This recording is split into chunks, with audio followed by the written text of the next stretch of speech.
Gandhi, Martin Luther King, Lenin, Marx, Sardar Patel, Jawaharlal Nehru, Subhashchandra Bose, અરે આ બધા નેતાઓ ગયા, આપણું નસીબ ફૂટી ગયું. હવે આપણી પાસે કોણ છે? રશિયામાં પુટિન છે, અમેરિકામાં ટ્રમ્પ છે, કોરિયાની અંદર પણ એક જંગલી છે, ચીનમાં પણ એક થોડો વધુ સોફિસ્ટિકેટેડ જંગલી છે, ઇઝરાયલ અને ઈરાન, ઈરાક, અહીંયા પણ જંગલીઓની વસાહત છે. આપણી પાસે કેવા જંગલી નેતાઓ છે.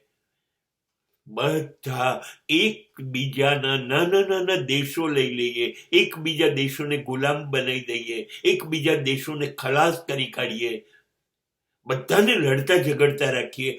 અરે વાહ, આજે નવી નેતાઓની પેઢી આવી છે, અદ્ભુત છે, કમાલ પેઢી છે આ. અને એ આખા વિશ્વને બરબાદ કરીને મૂકી દેશે.